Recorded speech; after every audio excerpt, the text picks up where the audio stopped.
Unfortunately, however, the truth is that in order for most people to have the money to do what they love to do in their spare time, it is necessary to be gainfully employed. Of course, there are also some lucky people on the earth who truly love their jobs. But regardless of how much people enjoy doing their jobs, they simply have to be done. Welcome to another episode of Daring Facts on the Hub. Our interest today will be on May 1st, celebrated worldwide as Labor Day. Here are some daring facts you didn't know about May 1st or Labor Day. Please don't forget to like and subscribe. Everybody loves to spend time on their hobbies. It doesn't matter if it is a love of shopping, diving, going to the movies, traveling, hiking, or one of thousands of other leisure activities. Many people probably spend a large part of their lives figuring out how to do it more often. Unfortunately, however, the truth is that in order for most people to have the money to do what they love to do in their spare time, it is necessary to be gainfully employed. Of course, there are also some lucky people on the earth who truly love their jobs. But regardless of how much people enjoy doing their jobs, they simply have to be done.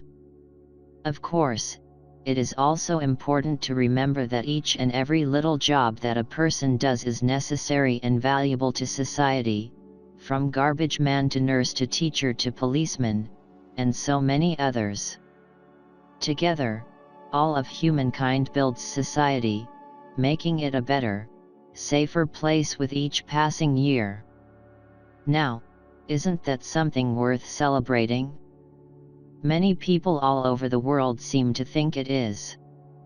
So now is the time to learn about and celebrate International Workers' Day together. The history of International Workers' Day. In the late 19th century, trade union and labor movements, along with countless industries, grew. This growth from cottage industry and individual laborers through the Industrial Revolution eventually prompted trade unionists to begin to work toward protecting the rights of the employees. Whether this was child labor laws, limited working hours, or safe working conditions, labor unions fought to take care of the workers. Sometimes these types of actions might lead to protests, work stoppages, labor strikes, or even special days to celebrate the people's labor. In the United States and Canada, a September holiday called Labor Day was first proposed in the 1880s. Several years later, in 1887, North America officially established Labor Day. May 1st, on the other hand, also known as Mayday, was chosen for International Workers' Day to commemorate the Haymarket Affair of May 4, 1886. This event took place in Chicago, Illinois, in the U.S. during a workers' strike when an unidentified person threw a bomb at the police who had gathered for crowd control. The police then responded by opening fire on the workers, killing 4 of them and injuring many others. Today, International Workers' Day is observed on the first day of May on every continent. And now it's time to celebrate this day literally all over the world. This day was always meant to celebrate the work of the everyday man, so for those who may have been feeling a bit underappreciated recently, today might be a good day for you to do what you feel like doing and treat yourself. Take the day off, if it's not a day off work in that country of residence, and go do something that you want to do for a change.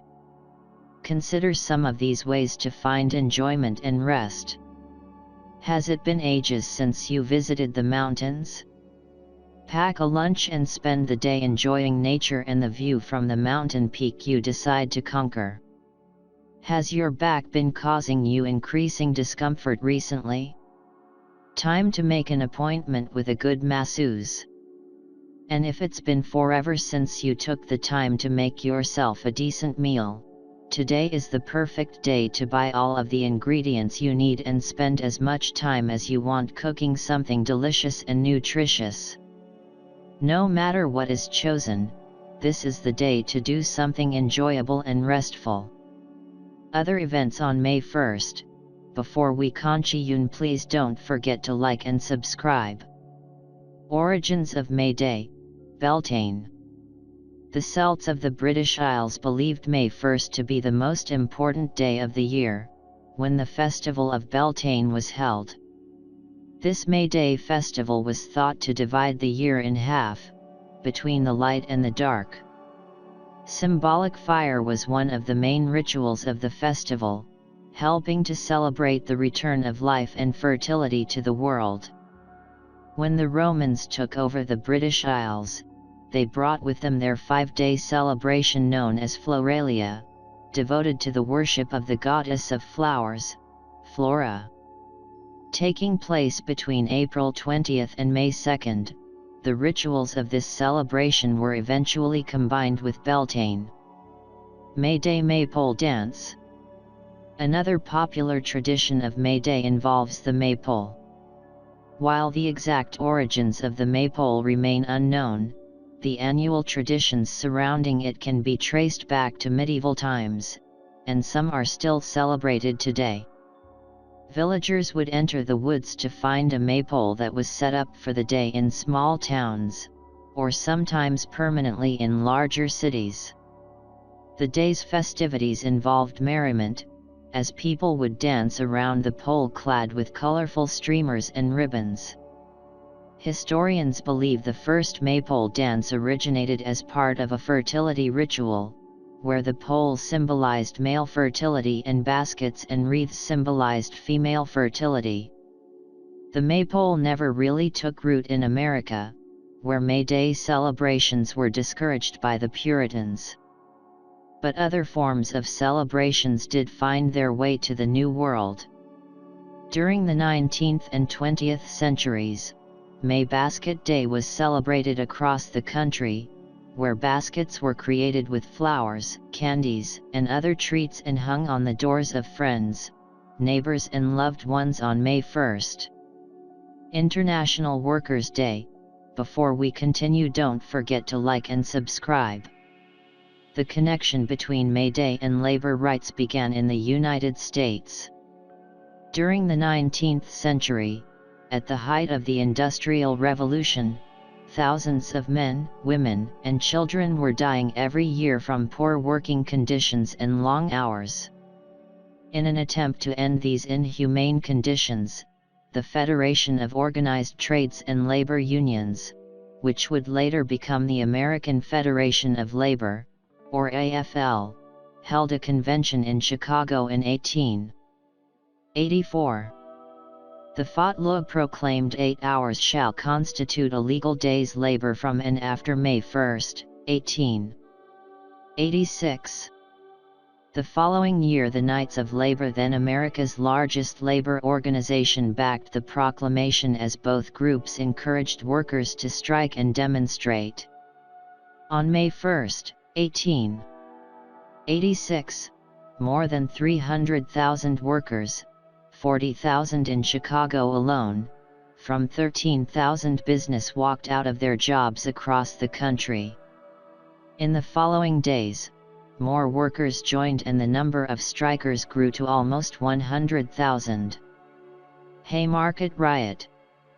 Overall, the protests were peaceful, but that all changed on May 3, where Chicago police and workers clashed at the McCormick Reaper Works. The next day, a rally was planned at Haymarket Square to protest the killing and wounding of several workers by the police. The speaker, August Spies, was winding down when a group of officers arrived to disperse the crowd. As the police advanced, an individual who was never identified threw a bomb into their ranks. Chaos ensued, and at least 7 police officers and 8 civilians died as a result of the violence that day. The Haymarket Riot, also known as the Haymarket Affair, set off a national wave of repression. In August 18, 86. 8 men labeled as anarchists were convicted in a sensational and controversial trial despite there being no solid evidence linking the defendants to the bombing. The jury was considered to be biased, with ties to big business. 7 of the convicted men received a death sentence, and the 8th was sentenced to 15 years in prison. In the end, 4 of the men were hanged, 1 committed suicide and the remaining 3 were pardoned 6 years later. A few years after the Haymarket Riot and subsequent trials shocked the world, a newly formed coalition of socialist and labor parties in Europe called for a demonstration to honor the Haymarket martyrs. In 1890, over 300,000 people protested at a Mayday rally in London. The workers' history of May 1st was eventually embraced by many governments worldwide, not just those with socialist or communist influences. May Day today. Today, May Day is an official holiday in 66 countries and unofficially celebrated in many more, but ironically it is rarely recognized in the country where it began, the United States of America. After the 1894 Pullman strike, President Grover Cleveland officially moved the U.S. celebration of Labor Day to the first Monday in September, intentionally severing ties with the International Workers' Celebration for fear that it would build support for communism and other radical causes. Dwight D. Eisenhower tried to reinvent May Day in 1958, further distancing the memories of the Haymarket Riot, by declaring May 1st to be Law Day, celebrating the place of law in the creation of the United States. May Day 2021 is on May 1st, 2021. Thanks for watching. Please, don't forget to like and subscribe and see you soon on another episode of Daring Facts on the Hub.